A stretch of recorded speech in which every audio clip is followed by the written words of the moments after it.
니네오베 궁전 아래에 있는 방에서는 삼나무 기름과 두려움의 냄새가 났습니다. 이것은 죽음과 전투를 마주한 병사들의 날카로운 짐승 같은 두려움이 아니었습니다. 대신에 더 느리고 더 차갑고 더 완전한 무언가였습니다. 이 두려움은 깊은 이해에서 비롯된 종류의 두려움이었습니다.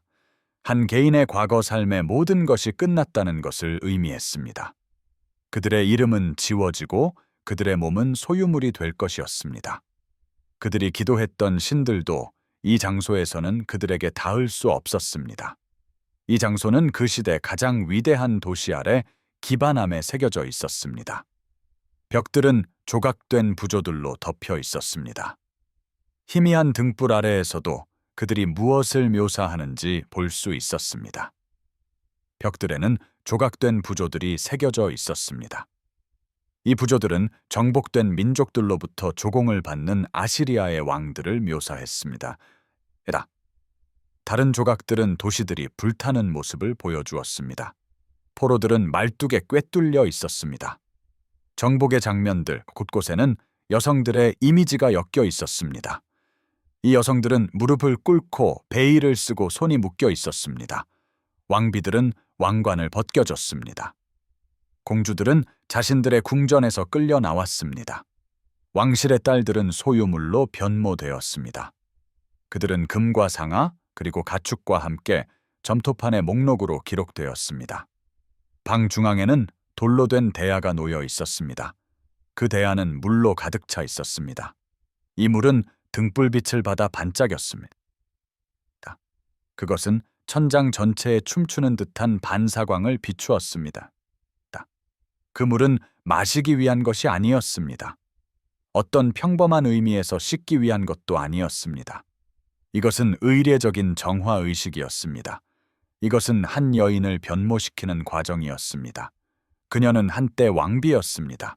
이 왕비는 하인들에게 명령하고 칙령을 내렸습니다. 그녀는 신성한 권위의 상징을 입었습니다. 이제 그녀는 완전히 다른 무언가로 변모될 것이었습니다. 아시리아인들은 자신들의 행정 점토판에 이것을 표현하는 단어를 가지고 있었습니다. 이 용어는 궁전의 소유물이었습니다. 이 세 단어는 혈통과 정체성, 그리고 그 이전에 존재했던 모든 것을 지웠습니다. 대야 옆에는 나흐부 슈미디나라는 이름의 환관이 서 있었습니다. 그는 아마 40살이었을 것입니다.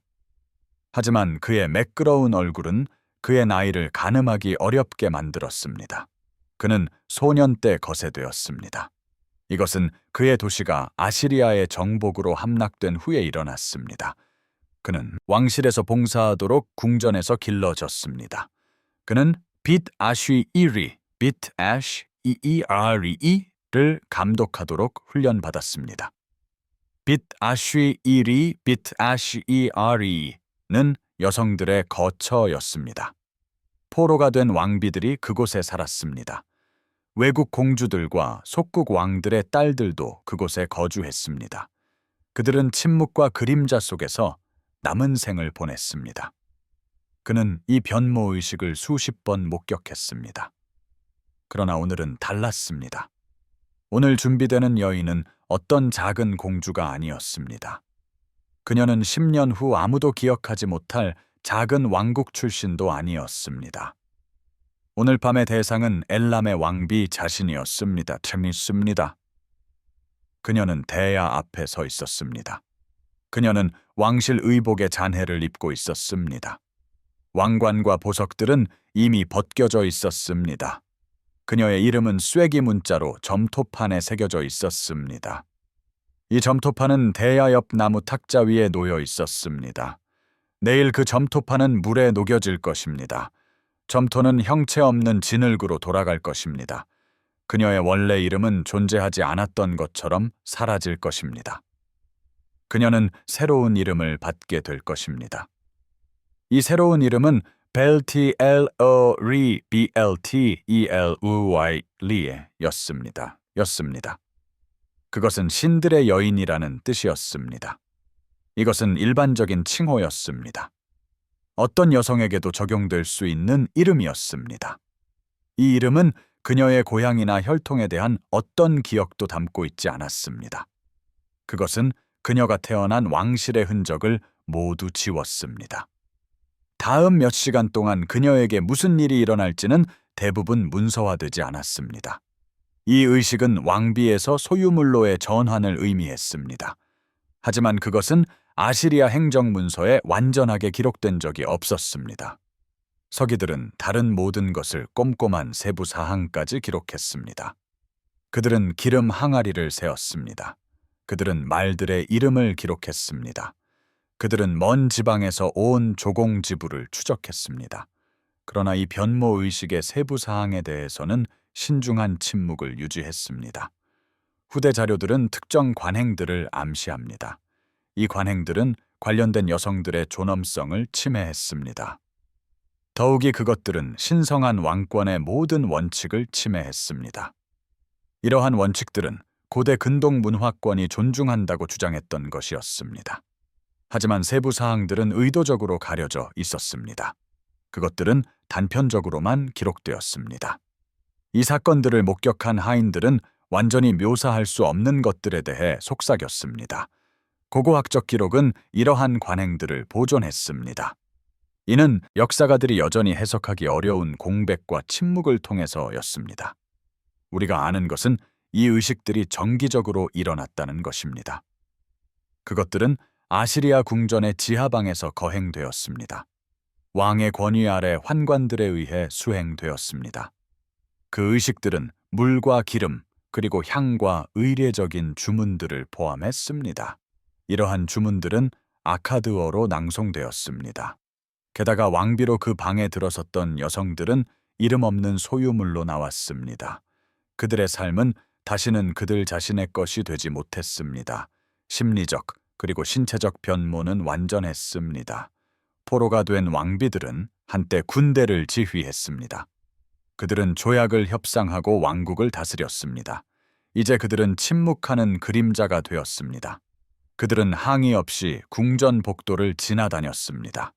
그들은 이전의 자신들의 어떤 흔적도 보이지 않았습니다. 아시리아의 정복은 그들의 세계를 파괴했습니다. 이 시스템을 설계한 아시리아인들은 무언가를 이해하고 있었습니다. 대부분의 고대 정복자들은 그것을 의식적으로 인식하지 못했습니다. 패배한 왕을 죽이는 것은 순교자와 저항을 만들었습니다. 왕실 가족을 처형하는 것은 그들을 상징으로 변모시켰습니다. 이 상징들은 반란을 고취할 수 있었습니다.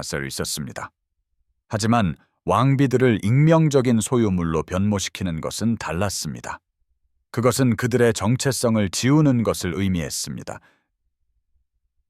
그것은 남편들이 한때 보호했던 바로 그 신들의 신전을 섬기도록 강요했습니다. 이 굴욕은 너무나도 완전했습니다. 그것은 개인들뿐만 아니라 전체 왕조의 정통성도 파괴했습니다.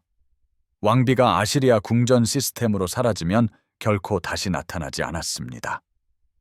그녀는 새로운 이름을 받고 신전 제물용 곡식을 가는 일에 투입되었습니다. 그녀는 왕실 연회에서 와인을 제공할 수도 있었습니다.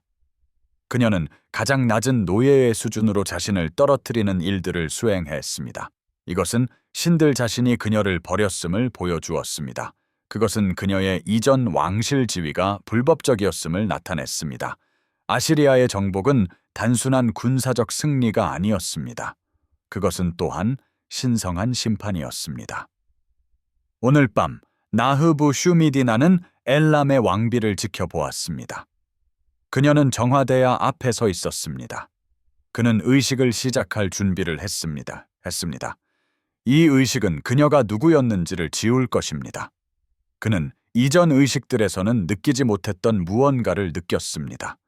이 감정은 연민과 더 어두운 무언가가 섞인 것이었습니다. 그는 자신이 촉진하려는 것이 필요나 전략을 넘어선다는 것을 인식했습니다. 그것은 그의 신들이 가혹하게 심판할 수 있는 영역에 들어섰습니다. 이것은 그가 그들의 심판을 마주할 차례가 되었을 때 일어날 일이었습니다. 하지만 그는 세계에서 가장 위대한 왕을 섬기는 환관이었습니다. 그는 선택의 여지가 없었습니다. 그녀 또한 선택의 여지가 없었습니다. 다음으로 일어난 일은 그 자리에 있었던 사람들의 기억 속에만 기록될 것이었습니다. 그것은 또한 고고학적 유물의 침묵하는 증언에도 나타날 것입니다. 이 유물들은 2700년 후에 발견되었습니다. 그것은 아시리아 왕실 비문의 공백과 부재 속에서도 발견될 수 있었습니다. 이 비문들은 정복의 다른 모든 측면에 대해 자랑했습니다. 하지만 포로가 된 왕비들의 구체적인 운명에 대해서는 신중한 침묵을 유지했습니다. 니너베 아래, 그 방에서 정확히 무슨 일이 일어났는지 말씀드리기 전에 여러분을 과거로 안내해야 합니다. 저는 변모 의식들이 실제로 무엇을 포함했는지 밝힐 것입니다. 또한 아시리아 서기들이 왜 그것들을 완전하게 기록하기를 거부했는지 설명할 것입니다. 게다가 저는 고고학적 증거가 여성들의 운명에 대해 무엇을 말해주는지 설명할 것입니다. 이 여성들은 궁전 시스템으로 사라지고 다시는 나타나지 않았습니다. 저는 아시리아인들이 누구였는지 보여드려야 합니다. 그들이 어떻게 제국을 건설했는지 설명할 것입니다. 이 제국은 세 세기 동안 고대 근동을 공포에 떨게 했습니다. 저는 또한 그들이 정복한 왕국들에게 무엇을 했는지 논할 것입니다. 게다가 포로가 된 왕비들의 처우가 그들의 전체 지배 시스템의 중심이 된 이유를 보여줄 것입니다. 체계적인 잔혹성을 이해하고 싶다면 이 영상이 여러분을 위한 것입니다. 그것이 어떻게 종교적 의무로 합리화될 수 있는지 배우십시오. 지적인 사람들이 어떻게 인간의 존엄성을 파괴하는 제도를 설계할 수 있는지 배우십시오. 그들은 신성한 승인을 주장하면서 이것을 행했습니다. 여성의 말살과 통제를 중심으로 전체 시스템이 어떻게 구축될 수 있는지 이해하십시오. 그들의 유일한 죄는 왕실 가문에 태어난 것이었습니다. 이 가족들은 아시리아의 확장에 방해가 되었습니다. 이것을 이해하고 싶다면 이 비디오 전체를 시청해야 합니다. 지금 바로 구독하십시오. 여러분이 배우게 될 내용은 고고학적 기록에 존재합니다. 그것은 또한 단편적인 텍스트에서도 발견됩니다. 게다가 그것은 말보다 더 크게 말하는 침묵 속에 존재합니다. 구독 버튼을 누르고 댓글을 남겨주십시오. 고대 아시리아에 대해 무엇을 아는지 저에게 알려주십시오. 저는 이 이야기가 더 깊고 더 어둡게 진행될 것을 보장합니다. 그것은 여러분이 학교에서 배운 어떤 것과도 다를 것입니다. 끝까지 시청하십시오. 니너베가 마침내 함락되었을 때 무슨 일이 일어났는지 말씀드리겠습니다. 상황이 어떻게 역전되었는지 배우십시오. 아시리아 왕실 여성들도 자신들이 다른 이들에게 가했던 것과 같은 운명을 경험했습니다. 세 세기 동안의 체계적인 잔혹성에 대한 복수가 이루어졌습니다. 이제 여러분을 시작점으로 되돌려 놓겠습니다. 북부 메소포타미아의 한 왕국이 어떻게 가장 두려운 제국이 되었는지 이해하십시오. 그것은 고대 세계가 일찍이 본 적 없는 가장 두려운 제국이었습니다. 아시리아 제국은 티그리스 강변의 아흐슈르 AH-쇼 도시에서 발흥했습니다. 이곳은 현재 북부 이라크 지역에 있습니다. 수세기 동안 아시리아는 비교적 작은 세력이었습니다. 그것은 남쪽의 바빌론에 의해 가려져 있었습니다. 또한 북쪽과 동쪽의 산악 민족들에게 위협받았습니다. 하지만 그리스도 이전 9번째 세기부터 변화가 일어났습니다. 비범하게 야심차고 무자비하게 유능한 왕들이 연이어 등장했습니다. 그들은 아시리아를 군사기계로 변모시켰습니다. 이 기계는 모든 것을 정복할 것이었습니다. 그 도달 범위는 이집트의 페르시아만까지 확장되었습니다. 그것은 지중해 연안에서 이란 산악지대까지 뻗어 있었습니다. 이 왕들 중에는 아흐슈르 나흐시르 2세와 티그라트 피리제르 3세 같은 통치자들이 포함되었습니다. 그들은 또한 신 아흐 카흐 립과 에스세르 하흐돈 그리고 아흐슈르 바흐니 8도 포함했습니다. 그들은 체계적인 공포를 통해 제국을 건설했습니다. 이것은 행정적 효율성과 결합되었습니다. 그러한 효율성은 고대 세계에서 전례가 없었습니다. 그들은 단순히 영토만 정복한 것이 아니었습니다. 그들은 정복당한 민족들이 저항을 상상할 수 있게 하는 심리적 기반을 파괴했습니다. 그들은 복종이 군사적으로 필수적일 뿐만 아니라 종교적으로도 불가피하게 보이는 시스템을 만들었습니다. 이 시스템에서 신들 자신도 아시리아의 지배를 지지하는 것처럼 보였습니다. 반란은 헛될 뿐만 아니라 신성 모독적으로 보였습니다. 그들의 군사 전술은 고대 기준으로도 잔인했습니다. 아시리아 군대는 고의적으로 그리고 체계적으로 심리전을 펼쳤습니다. 그들은 몇 달 동안 도시들을 포위했습니다. 이것은 천천히 주민들을 굶주리게 했습니다. 한편 그들은 공성탑과 공성퇴를 건설했습니다. 이것들은 성벽에서 보였습니다. 방어자들은 기계적인 필연성과 함께 자신들의 파멸이 다가오는 것을 지켜보았습니다. 도시들이 함락되면 처벌은 기억에 남도록 설계되었습니다. 지도자들은 말뚝에 꿰뚫렸습니다. 많은 수의 주민들이 먼 지방으로 이송되었습니다. 그곳에서 그들은 다시는 고향을 볼 수 없을 것이었습니다. 도시들은 너무나 철저히 불타서 재와 잔해 외에는 아무것도 남지 않았습니다. 하지만 아시리아인들은 중요한 것을 이해했습니다. 군사적 정복만으로는 안정적인 제국을 건설하기에 불충분했습니다. 그들은 정복당한 왕조의 정통성을 파괴해야 했습니다. 이것은 이전 통치자들이 신의 은총을 잃었음을 분명히 했습니다. 그것은 그들의 신들이 그들을 버렸음을 보여주었습니다. 저항은 군사적으로 희망이 없을 뿐만 아니라 영적으로도 비난받는 것이었습니다. 이것이 바로 포로가 된 왕실 가족들의 처우가 아시리아 제국 이데올로기의 중심이 된 지점입니다. 이것은 특히 왕비들과 공주들에게 적용되었습니다. 아시리아 군대가 왕국을 정복했을 때 그들은 단순히 왕실 가족을 죽이지 않았습니다. 그것이 더 간단하고 어떤 면에서는 더 자비로웠을 것입니다. 대신 그들은 왕과 왕비, 그리고 그들의 자녀들을 포로로 잡았습니다. 아시리아로 이송된 그들은 살아있는 증거가 되었습니다. 아시리아의 우월성을 만천에 드러내는 것이었습니다. 패배한 왕은 니네베 거리에서 사슬에 묶여 행진했습니다. 그는 아시리아 왕 앞에서 무릎을 꿇어야 했습니다. 군중은 자주 그를 조롱했습니다. 그는 여러 해 동안 살아남을 수도 있었습니다. 왕실 축하 행사에서는 전리품으로 전시되었습니다. 그는 매일 존엄성을 포함한 모든 것을 잃었음을 상기했습니다. 그러나 붙잡힌 왕비들에게는 다른 일이 일어났습니다. 그것은 더욱 체계적이었습니다. 이 방식은 개인만을 파괴하려는 것이 아니었습니다. 아시리아 통치에 대한 정당한 반대라는 개념 자체를 파괴하도록 고안되었습니다. 이 여성들은 왕궁으로 끌려갔습니다.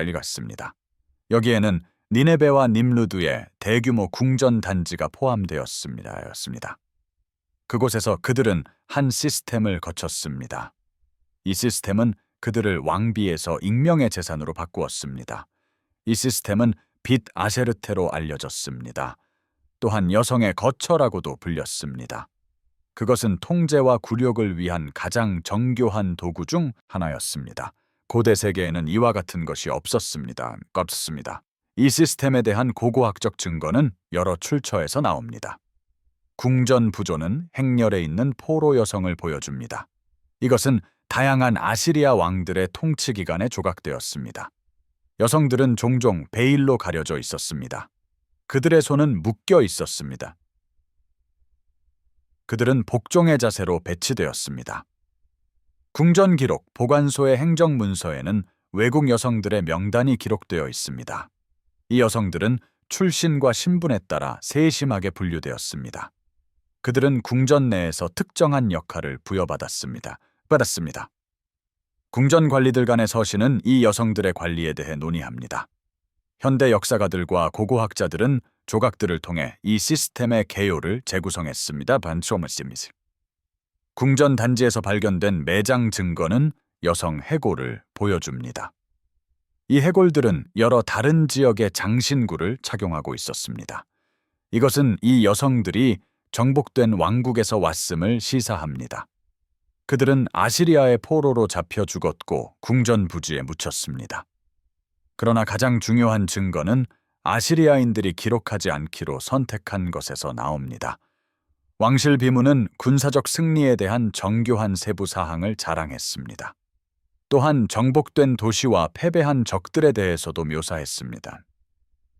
게다가 그들은 수집된 곡물을 상세히 기록했습니다.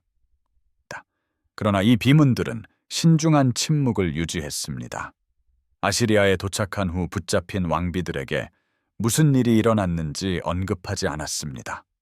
서기관들은 다른 모든 것을 강박적인 정확성으로 기록했습니다. 그러나 그들은 단순히 글쓰기를 멈추었습니다. 이 여성들이 어떻게 처리되었는지에 대한 세부 사항은 피했습니다. 또한 여성들이 어떻게 통제되고 사용되었는지도 생략했습니다. 이 침묵은 우연이 아닙니다. 궁전방에서 일어난 일은 너무 신성하여 기록할 수 없거나 너무 수치스러워 인정할 수 없다고 여겨졌음을 시사합니다.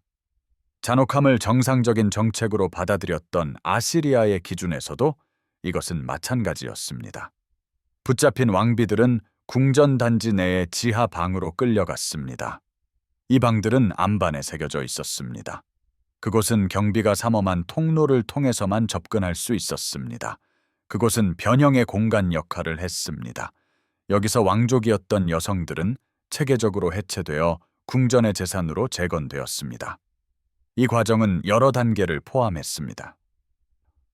각 단계는 이전 신분의 한 겹을 벗겨내는 것을 목표로 했습니다. 또한 그들의 새로운 신분이라는 현실로 대체했습니다. 첫 번째 단계는 신체적인 것이었습니다. 왕실 의복과 장신구는 제거되었습니다. 머리카락은 이국적인 풍습 대신 아시리아 풍습에 따라 잘리거나 재구성될 수 있었습니다. 몸은 의식용 대야에서 씻겨졌습니다. 기름과 다른 물질이 섞인 물이 사용되었습니다. 그들의 정확한 구성은 아직 알려지지 않았습니다. 그러나 이 혼합물에는 중독성 물질이나 다른 화학 물질이 포함되었을 수 있습니다.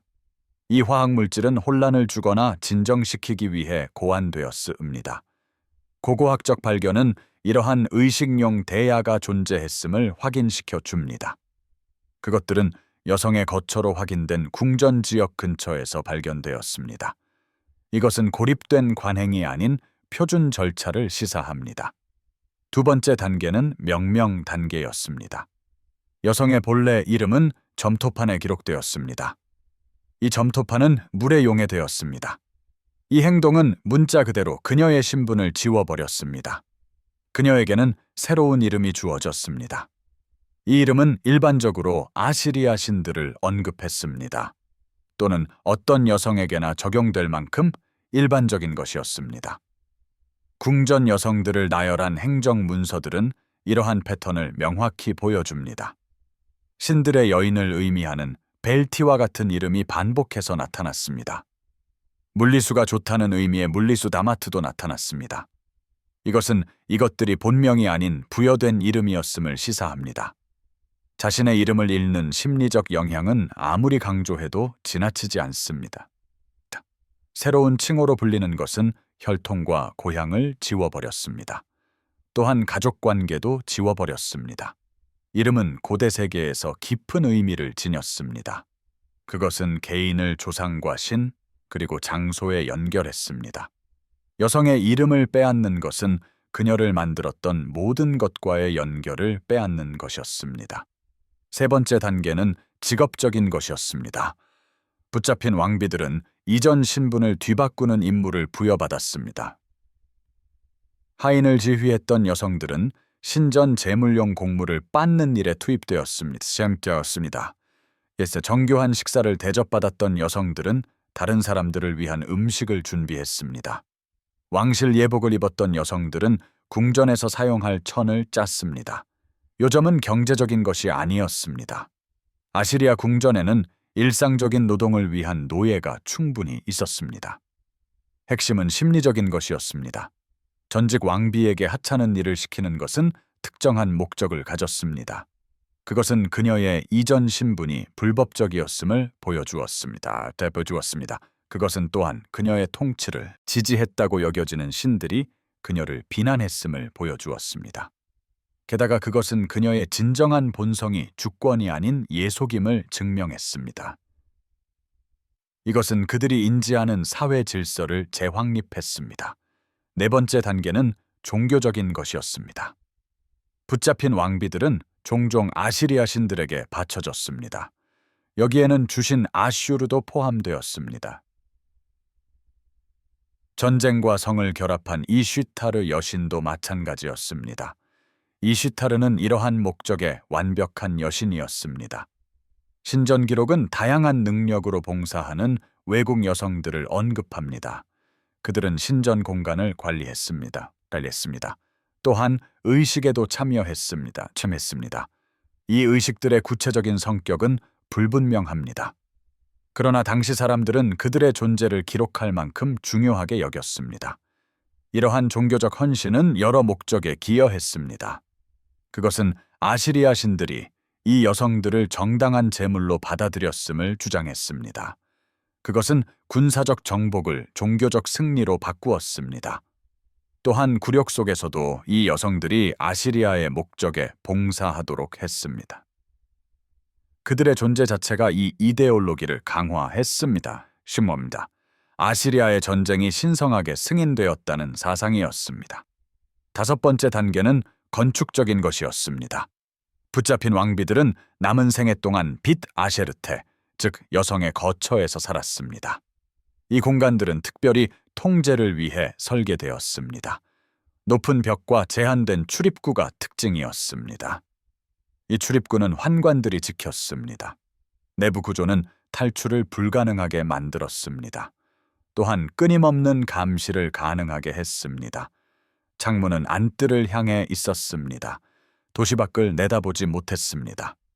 비다셰르테는 동시에 궁전이자 감옥이었습니다. 여성들이 물질적인 편안함 속에서 살았던 공간이었습니다. 그러나 그들은 외부 세계와 완전히 고립된 채 살았습니다. 또한 독립이나 주체성도 가질 수 없었습니다. 님루드와 니네베 발굴은 이러한 공간의 물리적 배치를 밝혀냈습니다. 고고학자들은 대규모 단지를 발견했습니다. 이것들은 주 궁전에 인접해 있었지만 분리되어 있었습니다. 여러 안뜰과 수십 개의 작은 방들이 특징이었습니다. 의식 공간에는 대야와 제단이 포함되었습니다. 보관구역은 궁전 여성들을 위한 고급 물품으로 가득했습니다. 고급 직물, 화장품, 장신구는 포로 계층 내에서의 신분을 나타냈습니다. 이것은 또한 궁전의 재산으로서 그들의 집단적 신분을 나타냈습니다. 환관들이 이 모든 것을 감독했습니다. 이 남자들은 자신들도 붙잡혀 거세되었습니다. 그들은 궁전 시스템 내에서 길러졌습니다. 그들은 복종을 경험했기에 그것을 이해했습니다. 그들은 열정적으로 통제를 강요했습니다. 그들은 자신들의 굴욕을 내면화했습니다. 이제 그들은 제한된 권력을 행사했습니다. 그들은 신분이 더 낮은 다른 사람들을 관리했습니다. 환관들은 이 시스템의 완벽한 집행자였습니다. 그들은 후계자를 낳아 왕을 위협할 수 없었습니다. 그들의 봉사를 위태롭게 할 외부 충성심도 없었습니다. 그들은 또한 저항하는 여성들을 어떻게 꺾어야 하는지 정확히 알고 있었습니다. 이는 그들 자신도 같은 시스템에 의해 꺾이고 재구성되었기 때문입니다. 이제 한 특정 여성에게 일어난 일을 자세히 말씀드리겠습니다. 이것은 이 시스템이 실제로 어떻게 작동했는지 보여줄 것입니다. 이 모든 요소들이 어떻게 결합되었는지 보여줍니다. 그들은 한 왕비를 파괴하고 그녀를 익명의 재산으로 바꾸었습니다. 엘람 왕비의 이야기를 들려드리겠습니다. 그녀의 운명은 전설이 되었습니다. 이것은 정복에 익숙한 사람들 사이에서도 마찬가지였습니다. 그녀의 대우는 아시리아 시스템을 잘 보여줍니다. 그것은 효과적이면서도 잔혹했습니다. 엘람은 현재 이란 남서부에 위치한 고대 왕국이었습니다. 아시리아가 부상하기 전 2000년 이상 존재했습니다. 엘람은 자신만의 언어와 문화를 가지고 있었습니다. 그들의 종교적 전통은 메소포타미아의 기준과 크게 달랐습니다. 수사에 위치한 엘람의 수도는 고대 근동의 위대한 도시 중 하나였습니다. 그곳은 교역로를 통해 부유해졌습니다. 이 교역로는 메소포타미아를 이란 고원과 그 너머로 연결했습니다.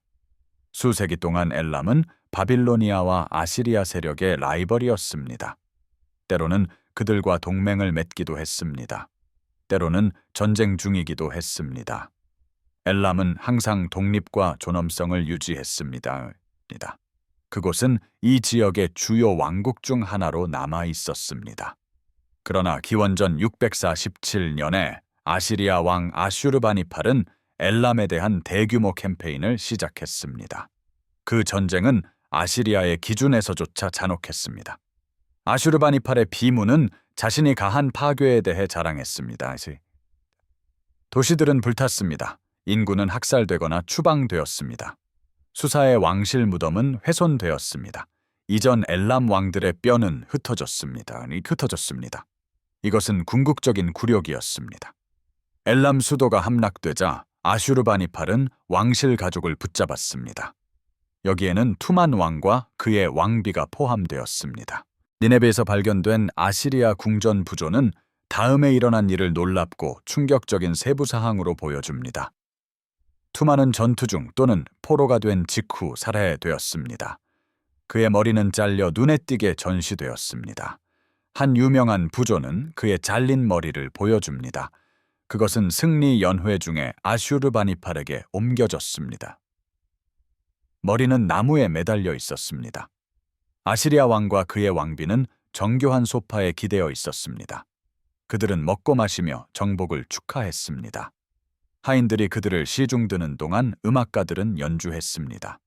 죽은 왕의 머리는 기괴한 위치에서 이 모든 것을 지켜보았습니다. 그러나 투만의 왕비는 산채로 붙잡혔습니다. 그녀의 이름은 아시리아 기록에 의도적으로 보존되지 않았습니다. 부조는 그녀가 아슈르바니팔 앞에서 무릎 꿇고 있는 모습을 보여줍니다. 그녀의 자세는 복종이나 간청을 나타냈습니다. 그녀의 왕실 의복은 여전히 눈에 띄었습니다. 그러나 그녀의 신분은 명백히 격화되었습니다. 이것은 최대의 굴욕적인 순간이었습니다. 그것은 엘람 왕실 가족이 모든 것을 잃었음을 공개적으로 보여주었습니다. 그들의 신들도 그들을 버렸습니다. 아시리아의 힘은 절대적이고 도전할 수 없었습니다. 그 후 엘람 왕비는 공식 기록에서 사라졌습니다. 아슈르바니팔의 엘람 정복을 묘사하는 비문은 그녀의 포호액을 언급했습니다. 그러나 그들은 그녀의 그 이후 운명에 대해서는 언급하지 않았습니다. 그녀는 니네베로 이송되었습니다. 이것은 아마도 엘람 왕실 가족의 다른 구성원들과 함께였을 것입니다. 이 사람들도 포로로 잡혔습니다. 궁전 단지 어딘가에서 그녀는 변형 과정을 겪었습니다. 이 과정은 그녀를 엘람의 왕비에서 아시리아 궁전 시스템의 재산으로 바꾸었습니다. 후대 자료들에는 저명한 포로 여왕들에 대한 소문이 언급되어 있습니다. 여기에는 테시아스와 같은 그리스 작가들이 포함됩니다. 테시아스는 페르시아 기록 보관소에 접근할 수 있었습니다. 이 기록 보관소들은 아시리아 관행에 대한 기억을 보존했습니다. 이러한 기록들은 역사적 자료로서 문제가 있습니다. 그것들은 사건 발생 수세기 후에 작성되었습니다. 그리스 작가들은 종종 관행을 과장했습니다. 그들은 또한 야만적이라고 여겼던 문화를 오해했습니다. 하지만 기록된 소문들은 중요한 점을 시사합니다. 수세기 후에도 사람들은 아시리아가 포로가 된 여왕들을 다룬 방식을 기억했습니다. 그것은 잔혹함이 남달랐습니다. 또한 존엄성을 체계적으로 파괴하는 것을 포함했습니다. 한 가지 끊임없이 제기된 소문은 엘람 여왕이 니느베를 통해 벌거벗겨진 채 행진했다고 주장했습니다. 그녀의 몸은 금색으로 칠해져 있었습니다. 이는 태양신이 그녀의 왕국 신들을 이긴 승리를 나타냈습니다. 이 일이 실제로 일어났는지는 여전히 논의 중입니다. 이는 종교적 상징의 상징적 해석을 나타낼 수도 있습니다. 하지만 이야기 자체는 무언가를 시사합니다. 당대인들은 이 여왕에 대한 아시리아의 대우가 일상적인 포로 생활을 넘어섰다고 믿었습니다. 그것은 충격적인 것으로 기억되는 영역에 들어섰습니다. 이는 고대 기준으로도 마찬가지였습니다. 그 기준들은 패배한 적들에 대한 잔인한 대우를 정상적인 것으로 받아들였습니다. 행정 기록과 고고학적 증거에 따르면 엘람 여왕이 표준 변환 의식을 거쳤다는 것이 더 확실해 보입니다. 그녀의 이름은 공식 기록에서 지워졌습니다. 그것은 아시리아식 명칭으로 대체되었습니다. 그녀는 궁전 복합체 내에서 어떤 역할로 봉사하도록 배정되었습니다. 이는 아마도 신전 봉사였을 것입니다. 이 배정은 그녀의 높은 지위를 고려한 것이었습니다. 또한 이는 아시리아 관행과도 일치했습니다. 이 관행은 저명한 포로들을 신들에게 바쳤습니다. 그것은 정복에 대한 신의 승인을 보여주었습니다. 그녀는 비트 아셰르티에서 남은 생을 살았습니다. 이 기간은 수십 년에 걸쳐 이어졌을 수도 있습니다. 그녀는 환관들의 지속적인 감시 아래 있었습니다. 환관들은 그녀가 외부 세계와 절대 소통할 수 없도록 했습니다. 그들은 또한 아시리아의 권위에 도전할 수 있는 어떤 행동도 막았습니다. 그녀는 고향에서 멀리 떨어진 아시리아에서 죽었습니다. 그녀는 궁전 복합체나 그 인근 어딘가에 묻혔습니다. 아마도 그녀의 원래 신원을 식별할 수 있는 표식은 없었을 것입니다. 고고학자들이 20세기에 님루드에서 무덤을 발굴했을 때 그들은 여성 유골들을 발견했습니다. 이 유골들은 여러 다른 지역의 정교한 보석류를 착용하고 있었습니다. 일부 조각들은 엘람 양식으로 식별 가능했습니다. 이 여성들 중 한 명이 투만의 여왕이었을 수도 있습니다. 하지만 우리는 결코 확실히 알 수 없을 것입니다. 아시리아인들은 고의로 증거를 지웠습니다. 이는 특정 개인의 신원 확인을 막았습니다. 이 시스템의 요점은 여왕들을 익명의 재산으로 바꾸는 것이었습니다. 그들의 개별적인 신원은 중요하지 않게 되었습니다. 이 과정에 수반된 파괴는 아무리 강조해도 지나치지 않습니다. 여왕이었다고 상상해 보십시오. 당신은 한때 하인들을 지휘하고 칙령을 내렸습니다. 당신은 외국 세력들에게 당신의 왕국을 대표했습니다. 그럼 그러다가 며칠 또는 몇 주 만에 당신의 왕국이 무너집니다. 당신의 남편은 살해당합니다. 당신은 포로로 잡혀 적국의 수도로 이송됩니다. 당신은 옷과 보석, 왕실 휘장을 박탈당합니다. 당신의 이름은 말 그대로 지워집니다. 당신은 가족이나 고향과 아무런 관련 없는 새 이름을 받습니다. 당신은 하찮은 일에 투입됩니다. 당신이 거짓이라고 여겼던 신들을 섬기도록 배정됩니다. 당신은 결코 떠날 수 없는 궁전 복합체에 갇힙니다. 당신은 경비병들에게 둘러싸여 있습니다.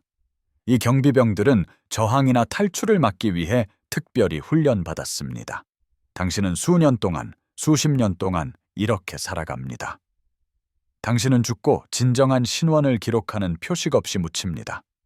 이것이 엘람 여왕의 운명이었습니다. 그녀는 유일하거나 예외적인 존재가 아니었습니다. 수십 명의 다른 여왕들과 수백 명의 공주들이 비슷한 대우를 경험했습니다.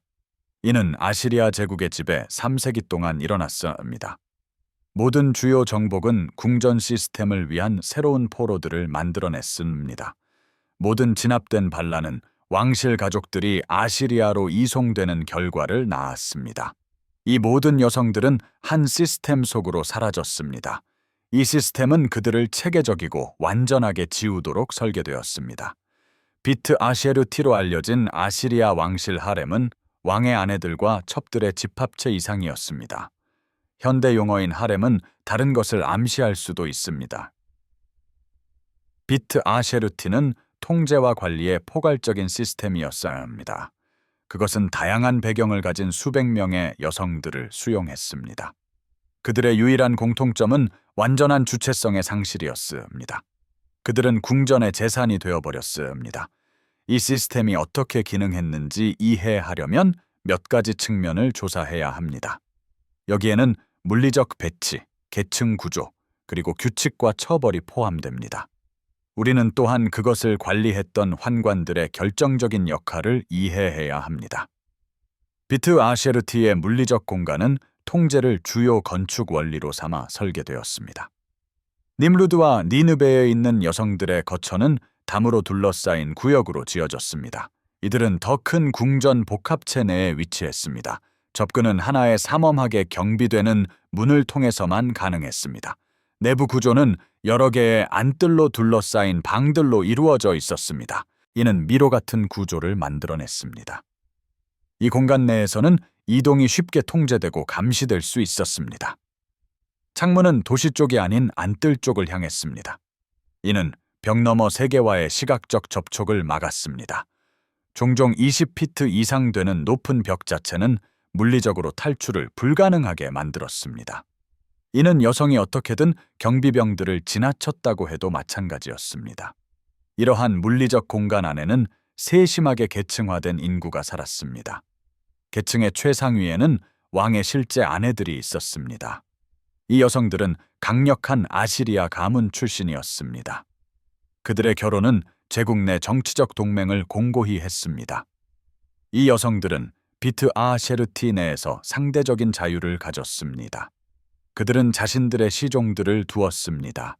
그들은 궁전 정치에 상당한 영향력을 행사했습니다. 그들 아래에는 총애받는 첩들이 있었습니다. 이들은 왕을 성적으로나 사회적으로 만족시켰던 여성들이었습니다. 그들은 결과적으로 물질적 보상과 약간 높은 지위를 받았습니다. 하지만 비트 아셰르티에 있는 대다수의 여성들은 더 낮은 지위를 차지했습니다. 여기에는 포로가 된 외국 여왕들과 공주들이 포함되었습니다. 그들은 또한 공물 또는 인질로 보내진 속국 왕들의 딸들이었습니다. 다른 여성들은 군사적 정복을 통해 얻었습니다. 그들의 출신은 주요 왕국에서 소규모 도시 국가까지 다양했습니다. 일부 여성들은 궁전 인근 신전에서 봉사하도록 배정되었습니다. 다른 이들은 직물 짜기, 요리 또는 궁전 공간 유지와 관련된 특정한 역할을 맡았습니다. 또 다른 여성들은 신들에게 바쳐졌습니다. 이는 신전 봉사부터 사제나 고위 관리들을 위한 성적 이용 가능성까지 무엇이든 의미할 수 있었습니다. 아시리아 궁전 기록 보관소의 행정 점토판들은 세심한 기록 유지를 통해 이러한 계층을 보여줍니다. 여성들은 기원, 지위, 그리고 기능에 따라 분류되었습니다. 배급품은 계급에 따라 배분되었습니다. 옷, 보석, 그리고 화장품은 보상 또는 처벌로 할당되었습니다.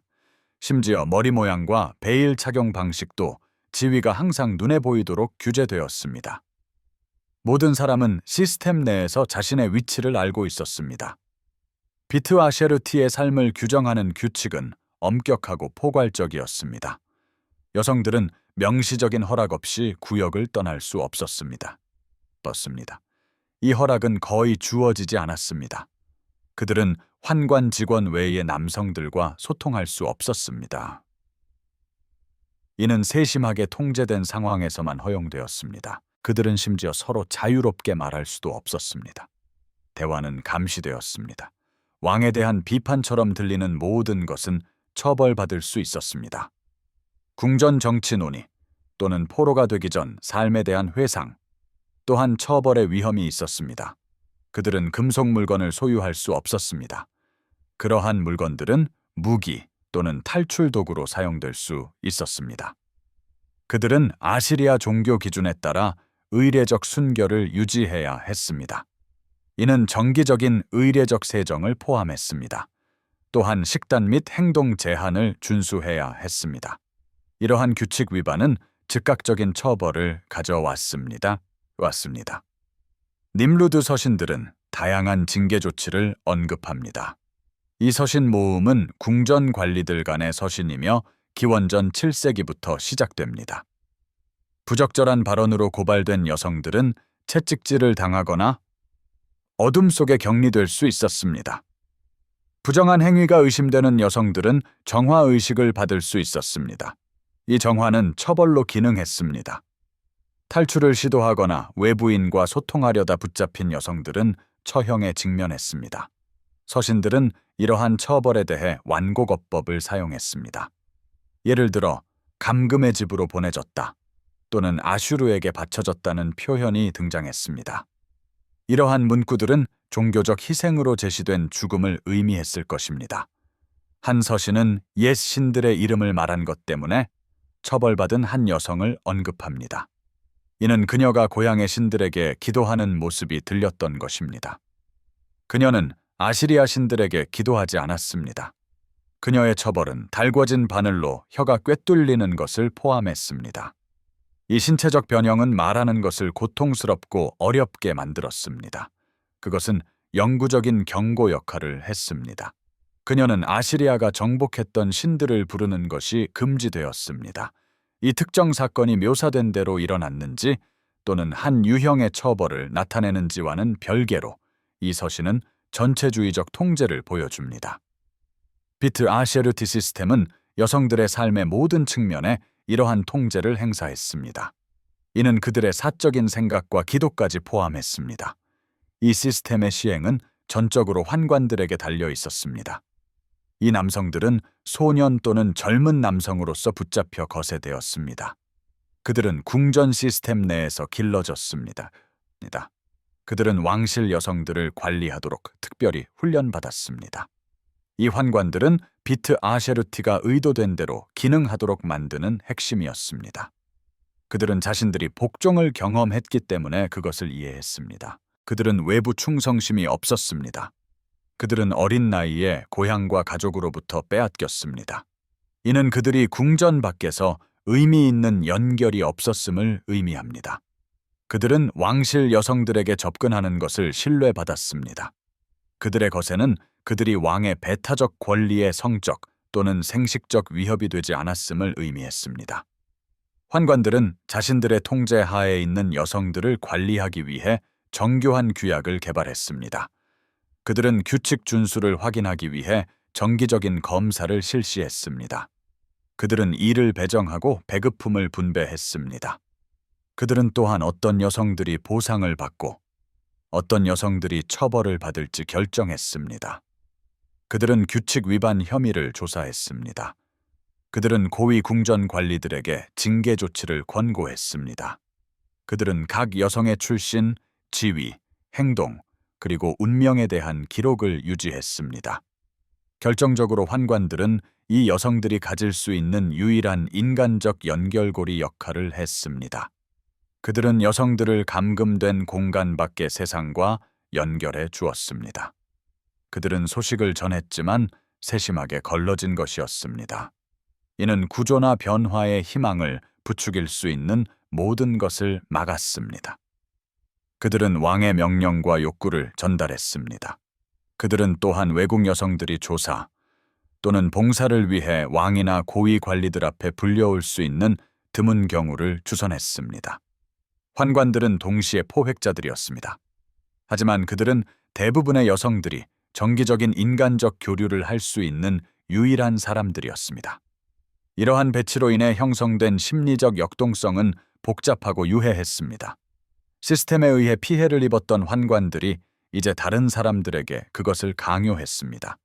그들은 자신들에게 주어진 제한된 권력을 철저하게 행사했습니다. 그들은 자신들의 위치가 얼마나 취약한지 정확히 이해했습니다.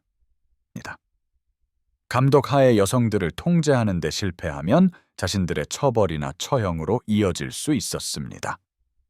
일부 환관들은 시스템이 요구하는 것 이상으로 잔인했습니다. 그들은 자신들의 트라우마와 분노를 더 적은 권력을 가진 여성들에게 풀었습니다. 다른 이들은 업무적인 거리를 유지했습니다.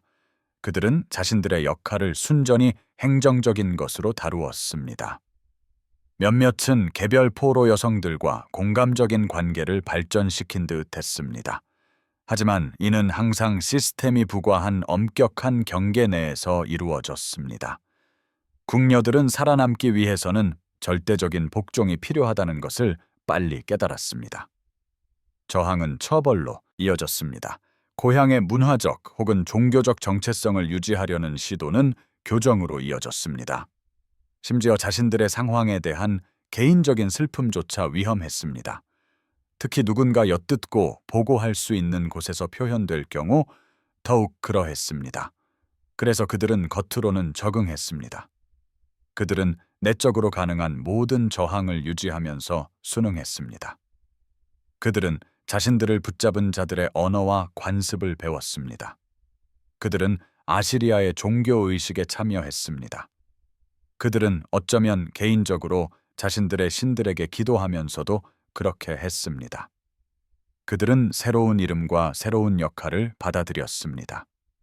그들은 자신들의 이전 삶이 영구적으로 끝났다는 현실을 받아들였습니다. 그러나 이러한 적응은 엄청난 심리적 대가를 치르게 했습니다. 현대 트라우마 연구는 감금 상황이 심각한 손상을 초래한다는 것을 인식합니다. 이 손상은 정체성과 심리적 기능에 영향을 미칩니다. 이러한 상황에는 완전한 통제, 지원 네트워크로부터의 고립, 그리고 붙잡은 자의 체제에 대한 강제적인 참여가 포함됩니다. 빛아세르티의 궁녀들은 이 모든 조건을 극심한 형태로 경험했습니다. 이것은 몇 달이 아니라 수년 또는 수십 년 동안 지속되었습니다. 그 결과로 발생한 트라우마는 그들의 기능의 모든 측면에 영향을 미쳤을 것입니다. 그것은 오늘날 우리가 복합 외상 후 스트레스 장애로 인식하는 것을 유발했을 것입니다. 여기에는 학습된 무기력과 정체성 파편화가 포함됩니다. 수많은 다른 심리적 상태들도 나타났습니다. 고대 세계에서는 이러한 상태에 이름이 없었지만 인식되지 않았다고 해서 덜 실제적이지는 않았습니다. 고고학적 증거는 빛 아셰르티에서 물질적 편안함에도 불구하고 평균 수명이 상대적으로 짧았음을 시사합니다. 궁전 지역 매장지에서 발견된 여성 해골들은 높은 영양 결핍률을 보여줍니다. 이는 식량 배급이 충분했어야 함에도 불구하고 그러했습니다. 이는 만성적인 스트레스가 신체 건강에 영향을 미쳤음을 시사합니다. 해골들은 또한 신체적 처벌이나 자해와 일치하는 부상을 보여줍니다. 그들의 사망 연령은 20대와 30대에 집중되어 있습니다. 이는 고대 세계의 귀족 여성들에게는 40대와 50대가 정상이었을 것과 비교하면 훨씬 어린 나이입니다. 빛 아세르티는 빠르게 죽음에 이르게 하지 않더라도 서서히 치명적이었습니다. 그러나 아시리아가 포로로 잡은 여왕들을 통제하는 시스템은 빛 아세르티의 일상적인 굴욕 이상을 포함했습니다. 또 다른 단계가 있었습니다. 이것은 더 심층적인 형태의 처벌이었습니다. 이것은 특히 위험한 여성들을 위해 남겨두었습니다. 또한 아시리아인들이 완전히 파괴하기를 원했던 왕국 출신자들에게도 사용되었습니다. 이것이 바로 빗킬리였습니다. 이것은 때때로 감금의 집 또는 침묵의 집으로 번역되었습니다. 빗킬리는 궁전 단지 안에 있는 감옥이었습니다. 이곳에서 여성들은 모든 인간 접촉으로부터 완전히 고립될 수 있었습니다. 오직 경비병들만이 그들을 살려두었습니다. 빗킬리에 대한 언급은 행정 서판에 나타납니다. 이러한 언급은 항상 에둘러 표현됩니다. 그들은 완곡어법이나 간접적인 언어를 사용합니다. 이는 그 장소와 그곳에서 일어난 일이 공개적으로 논의되어서는 안 되었음을 시사합니다. 여성들은 감금의 집으로 보내졌습니다. 그들은 침묵에 넘겨지거나 아슈르의 보호 아래 놓였습니다.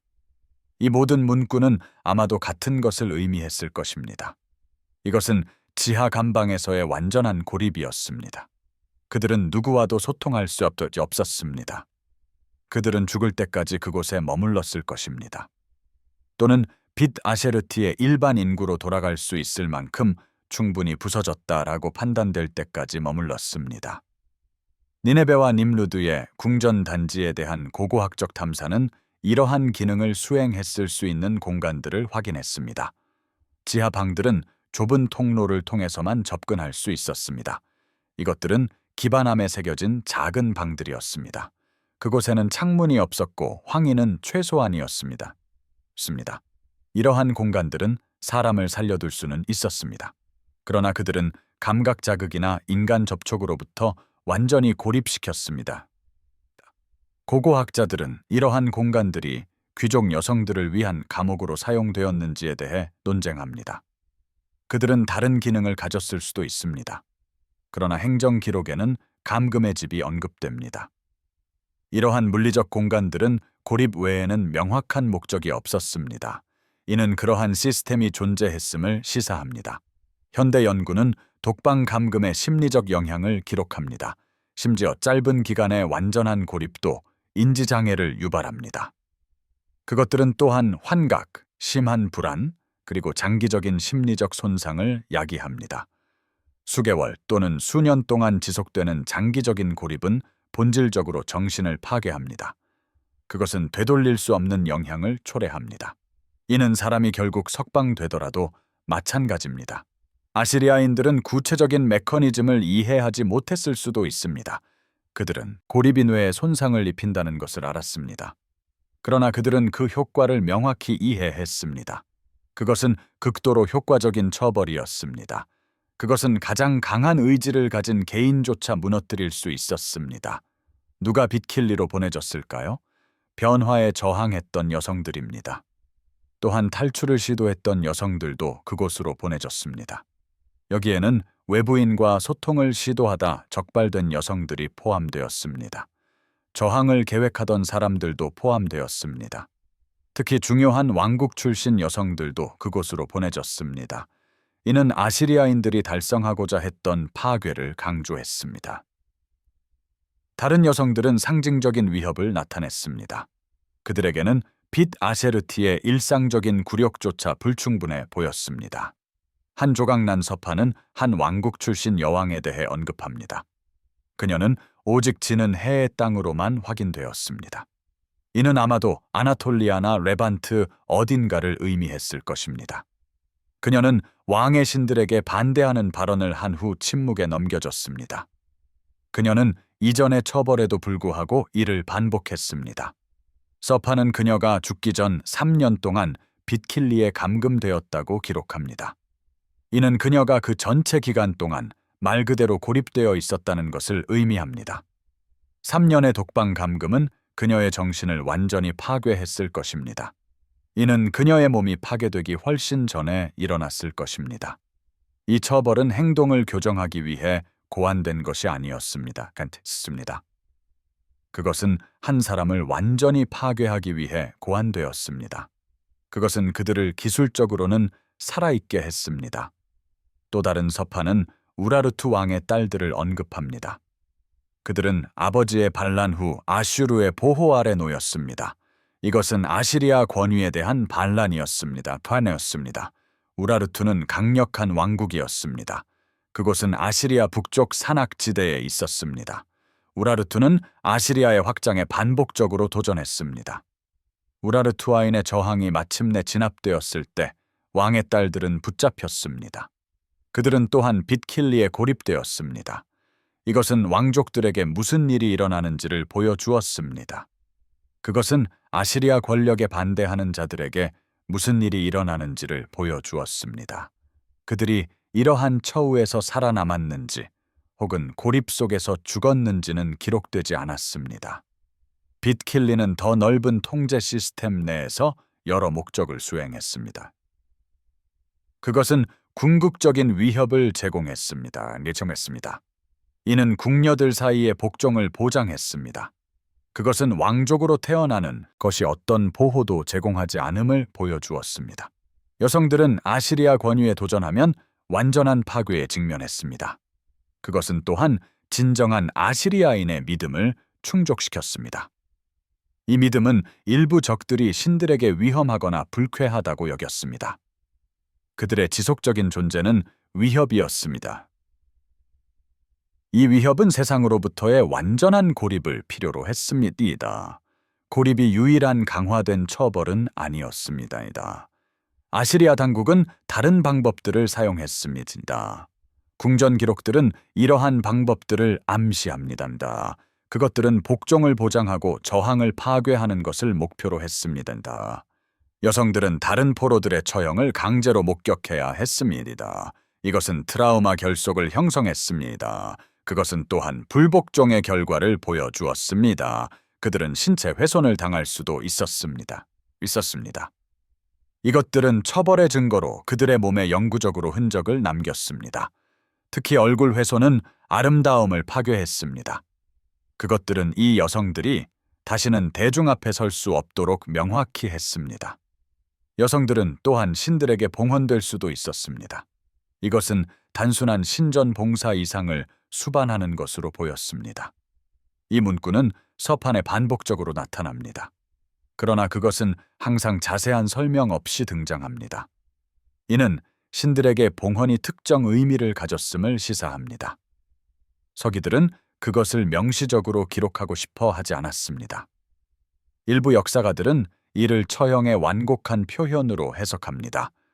그들은 그것을 종교적 희생으로 봅니다. 다른 이들은 그것이 신전 매춘에 할당되는 것을 포함했을 수 있다라고 제안합니다. 그것은 또한 유사한 성적 종교 봉사를 의미할 수도 있습니다. 또 다른 이들은 그것이 산채로 매장되는 것을 의미했을 수도 있다라고 주장합니다. 이것은 새로운 신전 건물이 건설될 때 기초 매장물에서 발생했습니다. 일부 고고학적 증거는 이러한 관행이 실제로 있었을 수 있음을 시사합니다. 그러나 직접적인 증거는 여전히 찾기 어렵습니다. 확실해 보이는 것은 신들에게 봉헌하는 것이 영구적이며 치명적이었다라는 것입니다.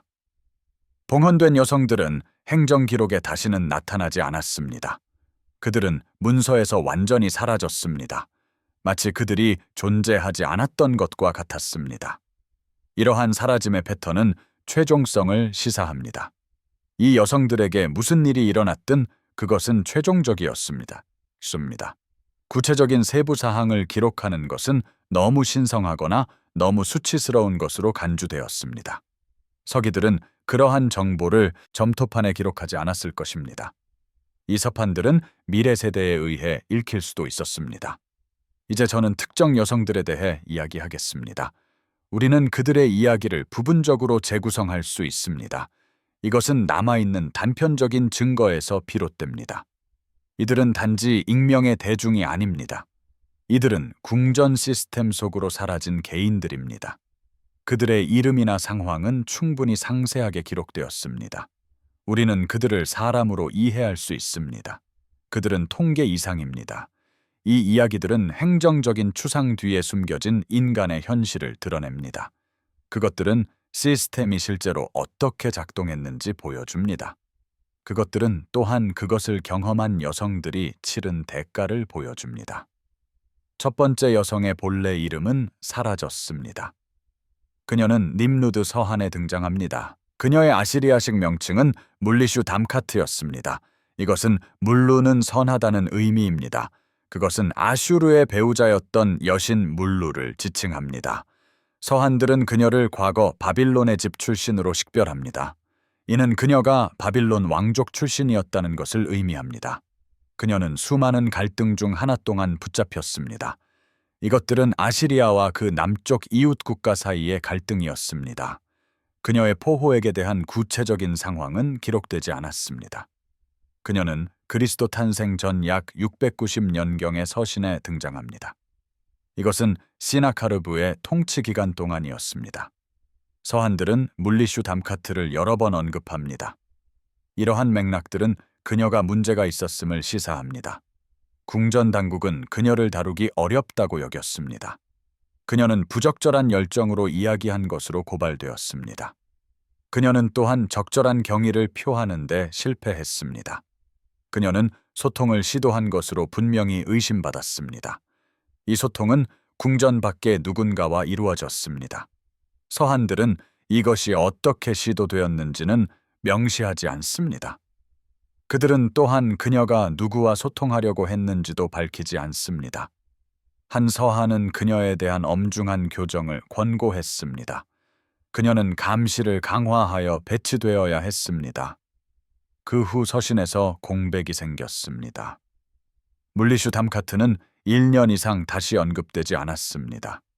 그녀가 다시 나타났을 때 맥락은 완전히 바뀌었습니다. 그녀는 이제 순종적이고 적절히 침묵하는 것으로 묘사되었습니다. 그녀는 신전 봉사에서 일하도록 배정되었습니다. 이것은 아슈르에게 바치는 제물용 곡식을 빻는 것을 포함했습니다.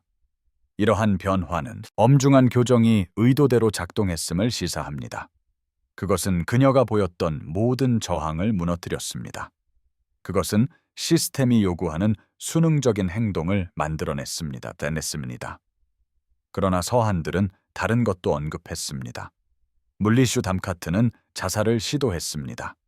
이것은 그녀가 신전 봉사에 재배정된 직후였습니다. 그녀는 분명히 스스로를 목 졸라 죽이려 했습니다. 그녀는 자신의 옷에서 나온 천을 사용했습니다. 경비병들은 그녀가 성공하기 전에 그녀를 발견했습니다. 이 시도에 대한 그녀의 처벌은 가혹했습니다. 그녀는 구속 장치에 놓였습니다. 그녀는 지속적인 감시 아래 놓였습니다. 이는 사생활의 모든 가능성을 효과적으로 끝냈습니다. 그것은 또한 모든 미래의 자살 시도를 막았습니다. 그녀는 이 상태로 최소한 2해를 더 살았습니다. 그녀는 배급 명단에 가끔 나타났습니다. 이 명단들은 그녀가 최소한의 식량 배급을 받았음을 보여줍니다. 이것은 처벌받은 포로로서의 그녀의 지위에 적합한 것이었습니다. 그녀는 일반적인 배급을 받지 못했습니다. 물리슈 담카트의 마지막 언급은 간단한 내용을 담고 있습니다. 그것은 그녀가 신들의 봉사에 바쳐졌다고 말합니다. 이 완곡한 표현은 아마도 처형을 의미했을 것입니다. 이것이 자살 시도에 대한 처벌이었는지는 여전히 불분명합니다. 그녀가 자연사했는지도 불확실합니다.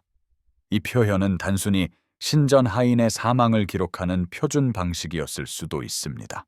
하지만 그녀의 이야기는 흔한 궤적을 보여줍니다. 많은 포로가 된 왕족 여성들이 그것을 경험했습니다. 그것은 저항, 처벌, 복종 시도, 심리적 붕괴, 그리고 죽음을 포함했습니다. 두 번째 여성의 이야기도 부분적으로 재구성될 수 있습니다. 그녀는 에스아르하흐둔의 통치기간 연대기에 나타납니다. 그는 기원전 681년부터 669년까지 통치했습니다. 그녀는 사이던 왕의 누이로 확인됩니다. 그녀는 에스아르하흐둔이 그 피니션 도시를 파괴했을 때 사로잡혔습니다. 이는 도시가 아시리아의 권위에 반항한 후에 일어났습니다. 사이던은 주요 해상 무역 도시였습니다. 그 도시는 부유하고 문화적으로 세련되었습니다. 그곳의 고대 전통은 1000년 이상 거슬러 올라갑니다. 에스아르하흐둔에 의한 그 도시의 파괴는 철저하고 잔혹했습니다. 여기에는 왕을 죽이고 주민들을 노예로 만드는 것이 포함되었습니다. 또한 도시의 수호신들을 말 그대로 물에 빠뜨렸습니다. 그들의 조각상들은 바다에 던져졌습니다. 사이던의 공주는 니누베로 이송되었습니다. 그녀의 이름은 아시리아 기록에 보존되지 않았습니다. 그녀는 다른 포로들과 함께 이동했습니다. 하지만 그녀는 단순히 표준적인 변형 의식을 거치지 않았습니다. 그녀는 빛 아슈르티에 배정되지 않았습니다. 그녀는 특별 대우를 위해 선택된 것으로 보입니다. 연대기에는 그녀가 왕실 식탁에서 시중을 들게 되었다고 언급됩니다. 이는 그녀가 왕실 연회에서 음식과 와인을 제공하도록 강요받았음을 의미합니다. 이것들은 공주라면 하인들에게 시켰을 일들이었습니다. 이것은 모든 손님들에게 공개적으로 보였습니다. 그것은 아시리아가 그녀의 도시를 얼마나 완벽하게 정복했는지 보여주었습니다. 또한 그녀의 지위를 격화시켰습니다. 이러한 공개적인 굴욕은 불특정한 기간 동안 계속되었습니다. 그리고 나서 공주는 연대기에서 사라집니다. 하지만 그녀는 매우 다른 맥락에서 다시 나타납니다. 19세기 니느베에서 이루어진 고고학 발굴에서 부조 패널들이 발견되었습니다. 이것들은 에스아르하흐둔의 궁전에서 나온 것이었습니다. 그것들은 정복된 여러 지역의 조공과 포로들을 보여주었습니다. 한 패널에는 피니션 도시의 여성들이 나옵니다. 그들은 의복과 헤어스타일로 식별할 수 있습니다. 그들 중에는 다른 여성들보다 더 두드러지게 나타나는 한 여성이 있습니다. 그녀는 아시리아 관리 앞에서 무릎을 꿇고 있는 모습으로 그려져 있습니다. 그녀의 자세는 복종과 명백한 간청을 함께 나타냅니다. 일부 고고학자들은 이 인물이 사이던의 공주였을 것이라고 추정합니다. 그녀는 신전봉사에 배정되는 순간에 묘사되어 있습니다. 또는 그녀는 다른 어떤 운명에 처해졌을 수도 있습니다. 그 부조는 묶인 손과 숙인 머리를 한 그녀의 모습을 보여줍니다. 이것은 그녀가 이전에 유지했던 위험 있는 왕실 자세와는 극명한 대조를 이룹니다. 이러한 신원 확인이 정확한지는 여전히 논쟁의 여지가 있습니다. 하지만 이것은 아시리아의 시각적 선전을 보여줍니다.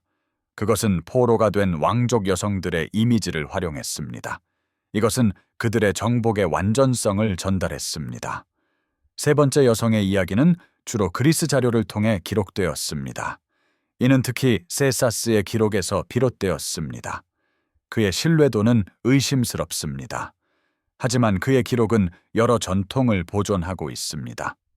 이 전통들은 진정한 페르시아 기록에서 유래했을 수도 있습니다. 그는 엘람 출신의 한 공주에 대해 묘사합니다. 그녀는 아슈르바니팔의 원정 중 하나에서 사로잡혔습니다. 그녀는 즉시 살해되지 않았습니다. 그녀는 또한 궁궐 시스템에 편입되지도 않았습니다. 대신 그녀는 잠재적인 협상 카드로 유지되었습니다. 그녀는 협상에 이용될 가능성이 있었습니다. 아슈르바니팔은 정략 결혼을 고려했을지도 모릅니다. 이는 그에게 엘라민 영토에 대한 권리를 부여했을 것입니다. 하지만 이 공주는 협조를 거부한 것으로 보입니다. 그녀는 아시리아의 계획에 따르지 않았습니다. 세사스에 따르면 그녀는 반복적으로 반항을 선언했습니다. 그녀는 아시리아 신들을 합법적이라고 결코 인정하지 않았습니다. 그녀는 포로 상태에서도 엘라민 신들에게 충성심을 유지했습니다. 그녀의 반항은 처벌과 위협에도 불구하고 계속되었습니다. 결국 아슈르바니팔은 그녀의 처형을 명령했다고 전해집니다. 이것은 특별한 방식으로 이루어질 예정이었습니다.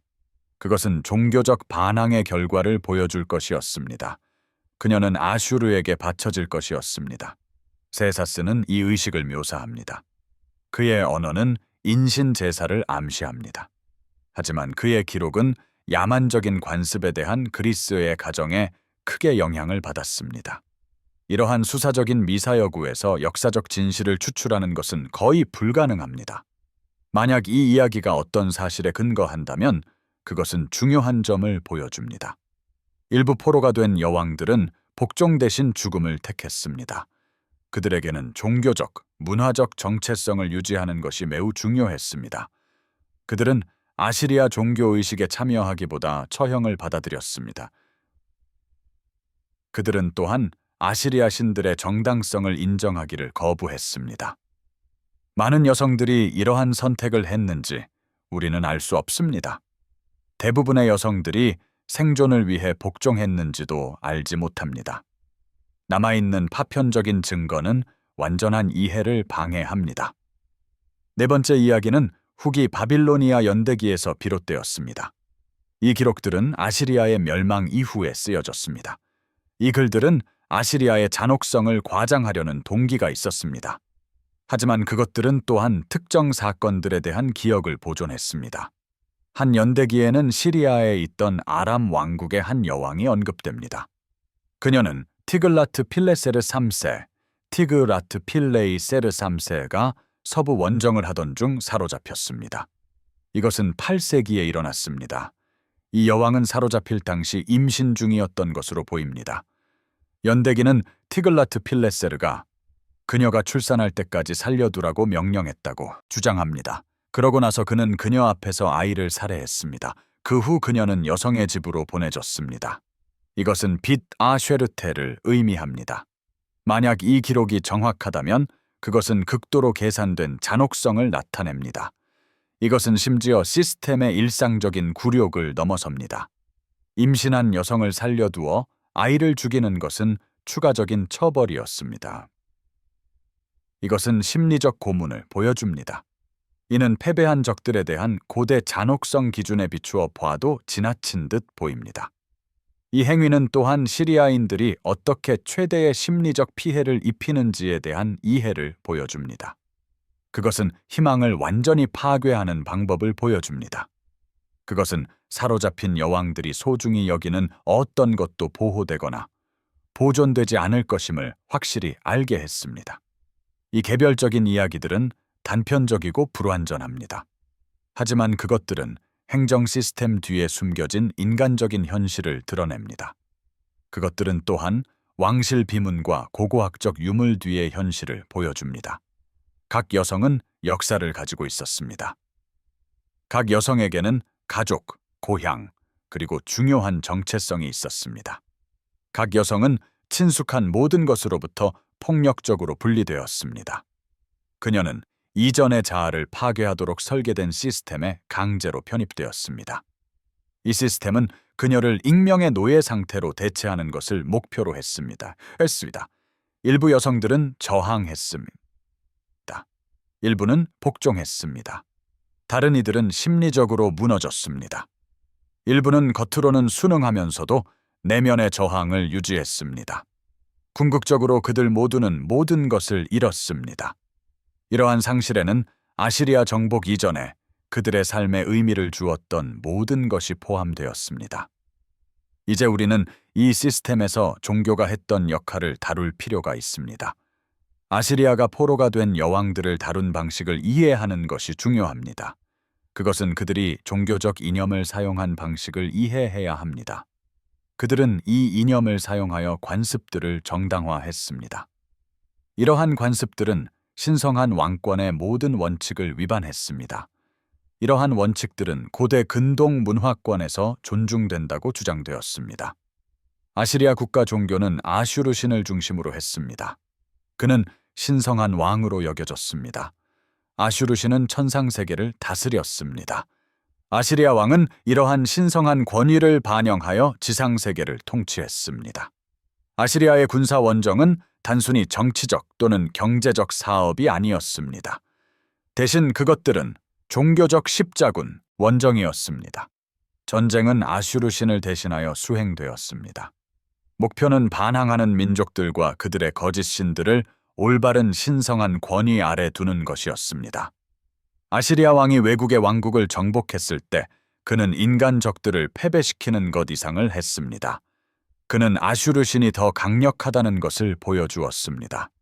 아슈르 신은 그 적들이 숭배했던 신들보다 더 강력했습니다. 이러한 이념은 포로가 된 왕족들이 어떻게 대우받는지에 지대한 영향을 미쳤습니다. 외국의 왕과 여왕들은 자신들의 통치에 대한 신성한 승인을 주장했습니다. 그들은 자신들이 신들에 의해 선택되어 백성을 다스린다고 내세웠습니다. 그들의 패배는 이러한 주장이 거짓임을 보여주었습니다. 그것은 그들의 신들이 무력하거나 지지를 철회했음을 보여주었습니다. 아시리아인들은 이 점을 명확히 했습니다. 그들은 신성한 형상들을 다루는 방식을 통해 이를 행했습니다. 그들은 정복된 민족들의 신상들을 압수했습니다. 이 신상들은 이후 아시리아로 운반되었습니다. 이것은 말 그대로 신적인 존재들을 납치하는 것이었습니다. 그들은 아시리아의 목적을 위해 봉사하도록 만들어졌습니다. 이것은 단순히 전리품을 취하는 것이 아니었습니다.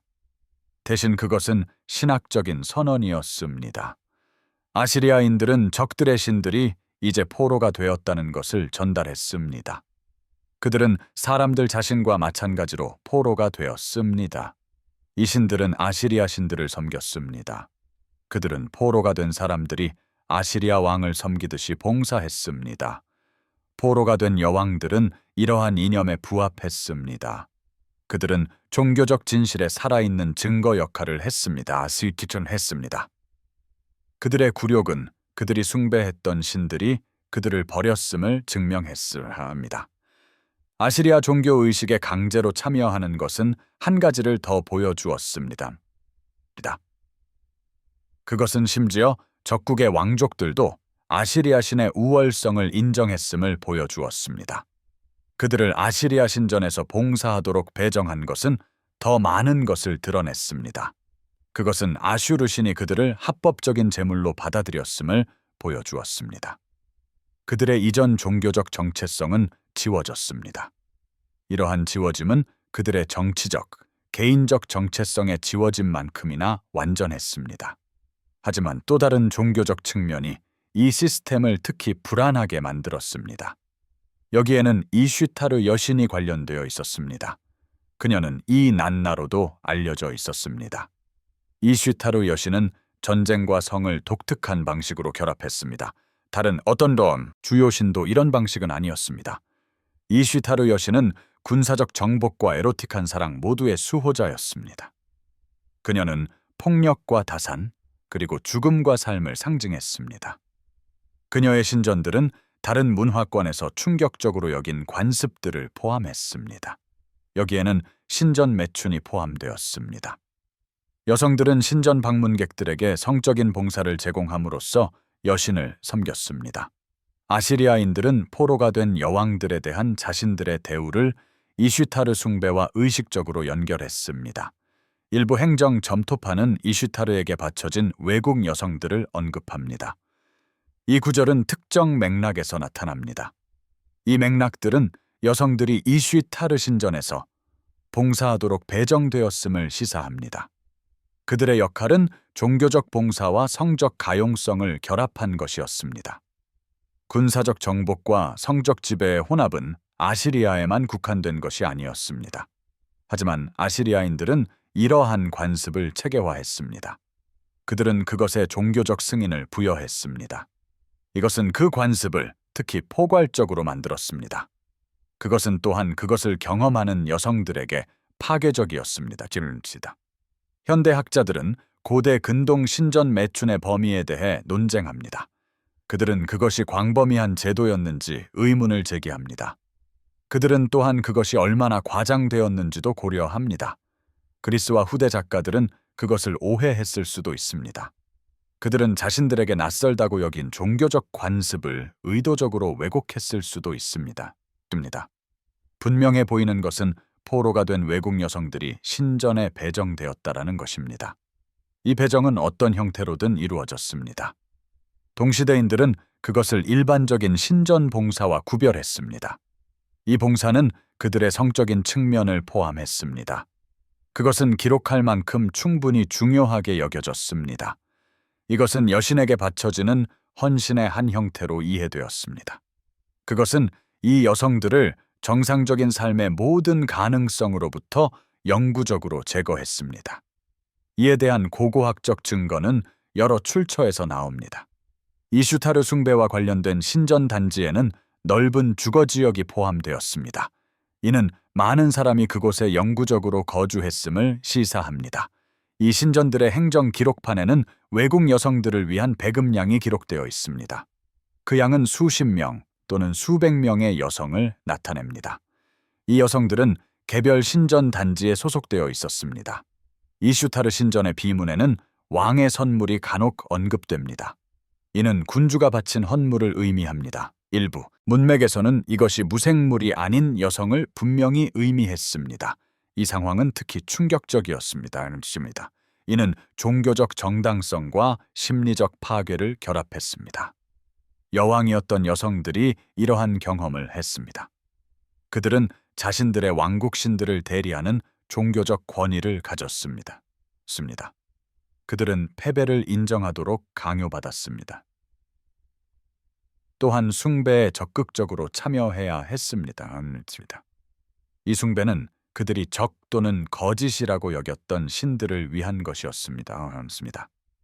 그들은 종교적 의식을 수행해야 했습니다. 이 의식에는 신전에서 성적인 봉사가 포함되었을 수도 있습니다. 이 신전들은 여신에게 바쳐진 곳이었습니다. 이 여신은 그들의 삶을 파괴한 정복을 상징했습니다. 이 강제된 참여의 심리적 폭력은 아무리 강조해도 지나치지 않습니다. 일부 여성들은 분명히 저항했습니다. 그들은 심지어 목숨을 걸고 저항했습니다. 행정서신에는 그런 여성들이 언급됩니다. 이 여성들은 신전의식에 참여하기를 거부했습니다. 그들은 처벌에도 불구하고 고향신들에게 계속 기도했습니다. 그들은 필요한 의식을 수행하도록 물리적으로 강요당했습니다. 이 여성들은 혹독한 처벌을 받았습니다. 하지만 그들의 저항은 중요한 점을 보여줍니다. 종교적 정체성은 그들에게 매우 중요했습니다. 자신들의 신들과의 연결을 유지하는 것은 고통을 감수할 가치가 있었습니다. 이는 그들의 실제 상황을 바꿀 수 없을 때도 마찬가지였습니다. 대부분의 여성들은 겉으로는 순응했을 것입니다. 그들은 자신들이 할 수 있는 모든 내적 저항을 유지했습니다. 그들은 요구되는 의식을 수행했습니다. 그들은 아시리아의 기도와 찬송가를 배웠습니다. 그들은 축제와 의식에 참여했습니다. 우리가 알 수 없는 것은 그들이 아시리아 신들을 진정으로 정당하게 받아들였는지 여부입니다. 또한 그들이 자신들의 신들에게 개인적인 헌신을 유지했는지도 알 수 없습니다. 그들은 단지 아시리아 숭배의 형식만을 따랐을 수도 있습니다. 행정 기록은 순응을 기록합니다. 하지만 이 기록들은 이 여성들이 실제로 무엇을 믿고 느꼈는지는 밝힐 수 없습니다. 붙잡힌 여왕들을 통제하기 위한 아시리아의 체계는 효과적으로 작동했습니다. 이 체계는 기원전 900년경부터 기원전 612년까지 300년 동안 운영되었습니다. 그 기간 동안 수십 개의 왕국이 아시리아의 정복에 의해 무너졌습니다. 수백 개의 왕족은 파괴되거나 흩어졌습니다. 수천 명의 귀족 여성들이 궁전과 신전 체계 속으로 사라졌습니다. 굴욕과 통제, 기계는 체계적인 효율성으로 작동했습니다. 이는 새로운 포로들을 정기적으로 처리했습니다. 또한 저항으로 죽거나 처형된 사람들을 처리했습니다. 하지만 이 체계는 근본적으로 아시리아의 군사적 지배에 의존했습니다. 아시리아 군대는 무적이어야 했습니다. 반란은 빠르고 결정적으로 진압되어야 했습니다. 그 어떤 외부 세력도 근동 지역에 대한 아시리아의 통제에 도전할 수 없었습니다. 이러한 조건이 유지되는 한 공포와 굴욕의 체계는 의도대로 작동했습니다. 그러나 군사적 지배는 영원히 지속될 수 없었습니다. 군사적 지배가 실패하자 아시리아 군사체계는 붕괴했습니다. 그 후 복수는 신속하고 철저하게 찾아왔습니다. 종말은 기원전 7세기 후반에 시작되었습니다. 적들의 연합군이 힘을 합쳐 아시리아를 공격했습니다. 이 연합군에는 바빌로니아인, 메디아인, 스키타이인이 포함되었습니다. 그러나 전쟁은 잔혹했습니다. 그들은 아시리아의 무자비함에 필적하는 야만성을 보였습니다. 아시리아 도시들은 하나씩 무너졌습니다. 고대 수도 아슈르는 함락되어 파괴되었습니다. 님루드는 불탔습니다. 기원전 612년에 니네베 자체도 함락되었습니다. 니네베는 근동 지역에서 가장 위대한 도시였습니다. 그곳은 난공불락으로 보였던 수도였습니다. 니네베는 수개월간의 포위 공격 끝에 연합군에게 함락되었습니다. 니네베의 파괴는 철저하고 의도적이었습니다. 공격자들은 도시를 점령하는 데 관심이 없었습니다. 그들은 도시의 불을 보존하는 데에도 관심이 없었습니다. 그들은 도시를 완전히 지워버리기를 원했습니다. 그들은 도시가 다시는 일어서지 못하도록 파괴하는 것을 목표로 삼았습니다. 그들의 목표는 300년간의 아시리아 만행에 대한 복수를 하는 것이었습니다. 도시는 몇 주 동안 불탔습니다. 궁전 단지들은 체계적으로 철거되었습니다. 인구는 학살당했습니다. 왕실 가족 또한 같은 운명을 겪었습니다. 여기에는 빛 아셰르티의 여성들도 포함되었습니다. 아시리아 왕들은 많은 다른 사람들에게도 비슷한 운명을 안겼습니다. 나중에 바빌로니아 연대기에는 아시리아 왕실 여성들에게 일어난 일이 묘사됩니다. 그 묘사들은 기쁨에 가까운 만족감을 보여주었습니다. 사치 속에서 살았던 여성들은 이제 고통받았습니다. 그들은 붙잡힌 외국 여왕들을 파괴하는 체계를 감독했습니다. 이제 그들 자신도 비슷한 대우를 받았습니다. 그들은 포로로 잡혔습니다. 그들은 정복된 도시의 거리를 통해 행진했습니다. 그들은 신전에서 봉사하도록 배정되었습니다. 그들은 같은 굴욕을 경험했습니다. 그들은 같은 정체성 말살을 경험했습니다. 그들은 같은 강제적인 복종을 견뎌냈습니다. 그들의 선조들은 많은 다른 사람들에게도 이와 같은 행동을 가했습니다. 일부 왕실 여성들은 즉시 처형되었습니다. 이는 아시리아의 죄악에 대한 복수였습니다. 다른 여성들은 살려두었지만 노예가 되었습니다. 또 다른 여성들은 의식을 통해 신들에게 바쳐졌습니다. 이 의식들은 완곡한 표현들을 상기시켰습니다. 아시리아 행정관들은 외국 포로들을 처리할 때 이러한 표현들을 사용했습니다. 빛 아세르티는 비워졌습니다. 기nos습니다. 그곳에 살았던 여성들은 운명의 역전을 경험했습니다. 그들은 아시리아 여왕들이었습니다. 일부는 총에 받는 첩이었습니다. 다른 일부는 체계의 행정관이었습니다. 이제 그들은 체계를 다른 쪽에서 경험하는 자신들을 발견했습니다. 그들은 소유물이 된다는 것이 어떤 느낌인지 직접 배웠습니다. 그들은 더 이상 사람이 아니었습니다. 바빌로니아 연대기에는 특히 상징적인 복수 행위가 하나 묘사됩니다. 마지막 아시리아 왕의 시신은 분명히 훼손되었습니다. 그의 머리는 바빌론에서 공개적으로 전시되었습니다. 이는 아시리아 왕들이 패배한 적들의 머리를 전시했던 방식을 모방한 것이었습니다. 그의 왕비는 또한 승리 연회에서 봉사하도록 강요받았습니다. 그녀는 바빌론의 승리를 축하했습니다. 그녀는 바빌로니아 왕 뒤에 서도록 만들어졌습니다. 그곳에서 그녀는 손님들에게 술과 음식을 제공했습니다. 이 손님들은 아시리아의 파괴와 신성한 복수의 정의를 위해 건배했습니다. 이 특정 사건이 묘사된 대로 정확히 일어났는지는 여전히 논쟁의 여지가 있습니다. 이는 문학적 허구일 수도 있습니다. 이 허구는 바빌론 승리의 완벽함을 강조했을 것입니다. 하지만 기본적인 양상은 분명합니다. 아시리아가 붙잡힌 왕족을 통제하고 굴욕을 주기 위해 구축했던 체계는 아시리아 왕족 자신들에게 향했습니다. 이는 군사력이 변화했을 때 일어났습니다. 아시리아 궁전 체계 내에서 이득을 보거나 관리하거나 단순히 살아남았던 여성들도 비슷한 운명을 경험했습니다. 그 체계는 그 운명을 수많은 다른 사람들에게 가했습니다. 고고학 기록은 니네베 함락의 폭력성을 확인시켜 줍니다. 발굴 조사 결과 궁전 단지 전역에서 광범위한 소실 흔적이 발견되었습니다. 집단 무덤에서는 최후의 포위 공격과 약탈의 희생자들이 나왔습니다. 여성 구역인 빛 아쉐리 지역으로 확인된 곳에서 고고학자들은 유골을 발견했습니다. 이 유골들은 폭력적인 죽음의 증거를 보여주었습니다. 이는 많은 궁전 여성들이 최후의 공격 중에 살해되었음을 시사합니다. 그들은 포로로 잡혀 새로운 감금 체계로 처리되지 않았습니다. 니네베는 결코 재건되지 않았습니다. 세계에서 가장 위대했던 도시는 폐허가 되었습니다. 그곳은 점차 흙더미 아래 묻혀 잊혔습니다. 그 위치는 2000년 이상 동안 잊혔습니다. 그러다 19세기의 고고학자들이 그곳을 재발견했습니다.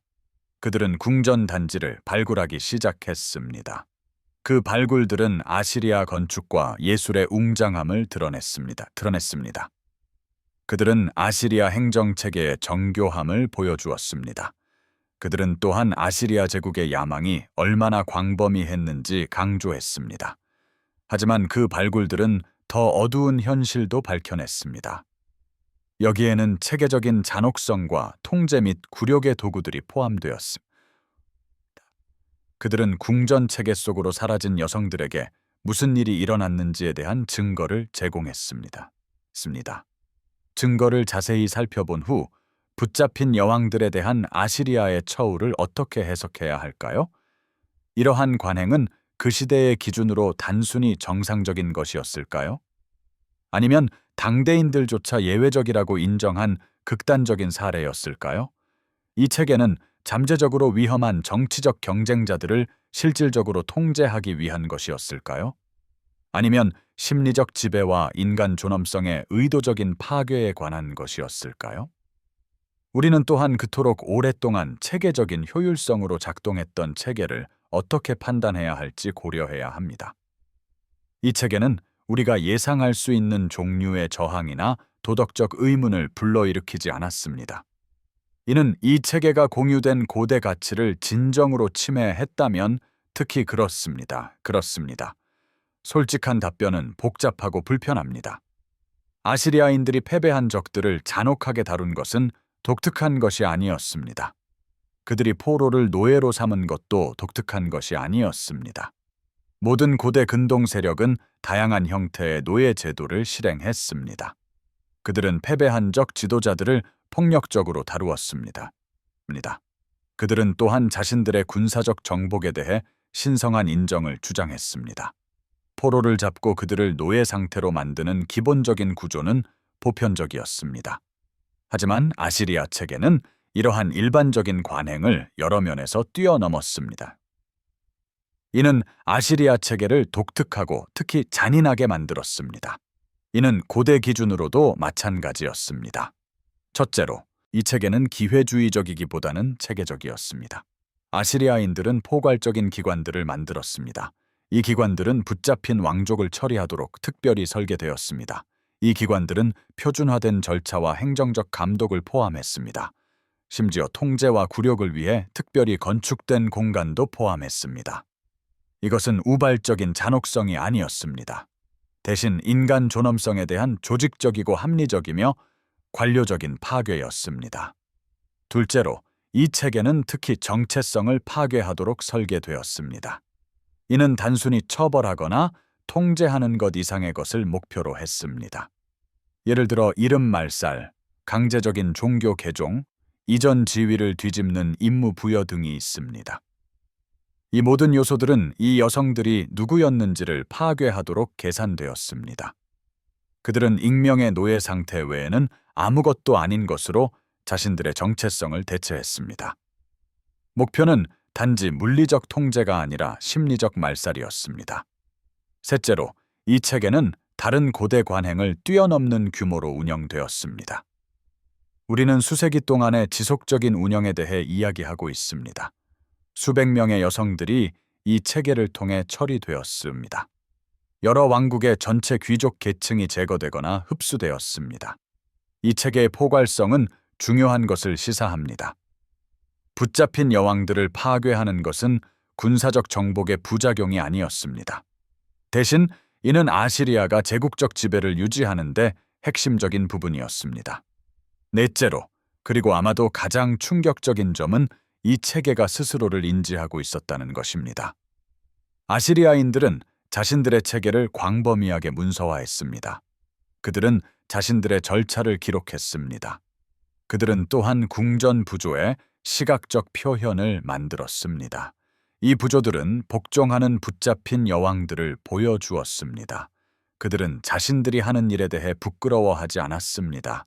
그들은 그것을 숨기려 하지도 않았습니다.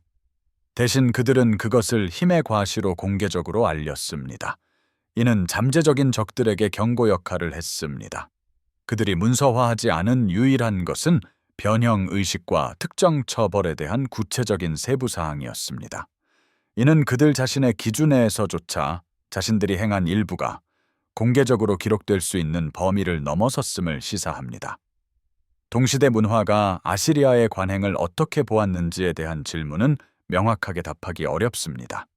남아있는 기록 자료는 아시리아 텍스트이거나 아시리아 몰락 후에 아시리아의 적들이 쓴 텍스트입니다. 아시리아의 기록들은 공식적인 관점을 보여줍니다. 적들의 기록에는 잔혹 행위를 과장할 동기가 있었습니다. 우리는 거의 중립적인 동시대의 해설을 가지고 있지 않습니다. 그러나 에시리아가 멸망했을 때 철저한 복수가 이루어졌습니다. 니네베는 완전히 파괴되었습니다. 바빌로니아 연대기에는 이 파괴를 만족스럽게 기념하는 기록이 있습니다. 이것은 에시리아의 관행이 예외적으로 기억되었음을 시사합니다. 아시리아의 관행은 특별한 처벌을 받아 마땅하다고 여겨졌습니다. 나중에 유대인과 기독교인 작가들은 아시리아의 잔혹성에 대한 기억을 보존했습니다. 그들은 니네베를 악한 제국과 신의 심판의 상징으로 사용했습니다. 성경의 나훔서는 니네베의 파괴를 찬양합니다. 나훔서의 언어는 에시리아의 희생자들이 그 멸망에 어떻게 기뻐했는지를 강조합니다. 더 이른 시기의 요나서는 니네베를 총체적인 사악함의 장소로 묘사합니다. 하느님은 니네베를 완전히 파괴하는 것을 고려했습니다. 이러한 후대의 종교적 해석이 실제 역사적 기억을 정확하게 반영하지 않을 수 있습니다. 그러나 이러한 해석은 에시리아에 대한 전통을 보존하는 문화들이 에시리아를 특히 잔혹하다고 기억했음을 시사합니다. 그들은 또한 니네베의 파괴를 특히 정당하다고 보았습니다. 현대학자들은 고대의 관행을 현대 윤리 기준으로 판단하는 것이 문제임을 인식합니다. 이러한 판단은 역사적 맥락과 문화적 차이를 무시하는 것입니다. 그러나 학자들은 일부 관행이 고대 문화 전반에 걸쳐 공유된 원칙을 위반했음도 인식합니다. 고대 세계에서 일어난 모든 일이 단순히 다른 문화적 규범으로 변명될 수는 없습니다. 정체성의 체계적 파괴, 포로 고문, 관행에 대한 종교적 정당화는 이러한 예시입니다. 이러한 관행은 심리적 지배 외에는 실질적인 목적이 없었습니다. 버스이날지다. 이러한 행동은 문화 상대주의를 넘어섭니다. 이러한 행동은 고대든 현대든 대부분의 윤리 체계가 비난할 영역에 속합니다. 에시리아인들이 사로잡힌 여왕들에게 행한 일은 단순히 잔혹한 것이 아니었습니다. 그것은 계산된 잔혹성이었습니다. 이러한 잔혹성은 개인뿐만 아니라 전체 왕조의 정당성을 파괴하기 위해 고안되었습니다. 이는 단순히 통제하는 것을 넘어 지우는 것을 목표로 했습니다. 에시리아는 적들을 단순히 처벌하려 한 것이 아니었습니다. 그들의 기억조차 말살될 정도로 철저히 패배했음을 보여주려 했습니다. 이 체제를 경험한 여성들은 모든 것을 잃었습니다. 그들은 자유나 지위만을 잃은 것이 아니었습니다. 그들은 또한 자신들의 정체성, 이름, 그리고 고향, 가족, 신들과의 연결 고리까지 잃었습니다. 그들은 익명의 재산이 되었습니다. 그들의 개인적인 역사는 더 이상 중요하지 않았습니다. 그들은 오직 자신들의 처리와 통제를 기록한 행정 기록의 한 항목으로만 존재했습니다. 오늘날 우리가 니네베의 폐허에 서면 강력한 증거를 목격하게 됩니다. 우리는 발굴된 궁전 복합 단지를 봅니다. 우리는 사로잡힌 여왕들이 복종하여 무릎을 꿇는 모습을 재구성한 부조들을 봅니다. 우리는 식량 배급, 처벌, 그리고 사망하거나 처형된 여성들의 처리를 기록한 행정문서를 읽습니다. 이 모든 것은 300년 동안 관료적 효율성으로 작동한 시스템을 보여줍니다. 이 시스템은 수백 명의 목숨을 파괴했습니다. 정체성을 지웠습니다. 인간의 존엄성이 체계적으로 제거될 수 있음을 보여주었습니다. 이러한 일은 권력이 절대적일 때 일어납니다. 잔혹성이 정치적 필요나 종교적 의무로 합리화될 때도 발생합니다. 에시리아인들이 행한 것의 유산은 여전히 유효합니다. 이는 오늘날 우리가 동일한 상황에 직면하기 때문이 아닙니다. 대신 그들이 보여준 패턴이 계속되기 때문입니다. 저항을 꺾기 위해 체계적인 모욕을 사용하는 것이 그러한 패턴 중 하나입니다. 통제의 한 형태로 정체성을 파괴하는 것이 또 다른 패턴입니다. 필요성이나 신성한 제재를 주장하여 잔혹성을 합리화하는 것 또한 존재합니다. 남성 권력 구조에 대한 상징적 위협을 나타내기 때문에 여성들을 특별히 표적으로 삼는 것도 나타납니다. 이러한 패턴은 역사를 통틀어 다양한 형태로 나타납니다. 이는 우리가 권력과 그 남용을 이해하는 방식에 영향을 미칩니다. 통제 시스템을 인식하는 방식에도 영향을 줍니다. 특정 관행이 상황이나 더 높은 목적에 의해 정당화된다는 주장을 우리가 판단하는 방식을 형성합니다. 만약 역사상 가장 충격적인 통제 시스템 중 하나에 대한 이 깊이 있는 탐구가 흥미로웠다면 더 많은 것을 배우고 싶을 것입니다. 역사를 통틀어 권력이 어떻게 남용되어 왔는지 이해하고 싶을 수도 있습니다. 또한 다양한 맥락에서 유사한 패턴을 인식하고 싶을 수도 있습니다. 그렇다면 지금 바로 이 채널을 구독하십시오. 구독 버튼과 알림벨을 눌러주십시오.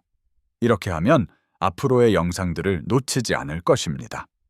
이 영상들은 역사적인 억압과 통제 시스템에 대해 다룰 것입니다.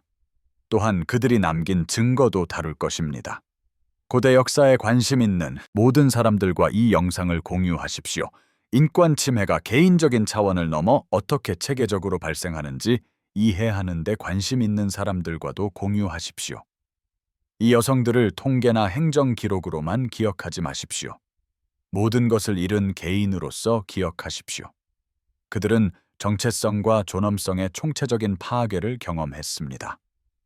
그들은 자신들을 지우기 위해 특별히 고안된 시스템 속에서 생존하거나 그렇지 못했습니다. 우리가 가진 고고학적 증거가 실제 인간의 고통을 나타낸다는 것을 기억하십시오.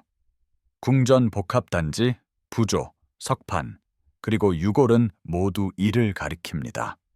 그러한 고통은 수백 년 동안 체계적으로 일어났습니다. 그러한 시스템이 어떻게 작동했는지 이해하는 것은 경고 신호를 인식하는 데 도움이 된다는 것을 기억하십시오.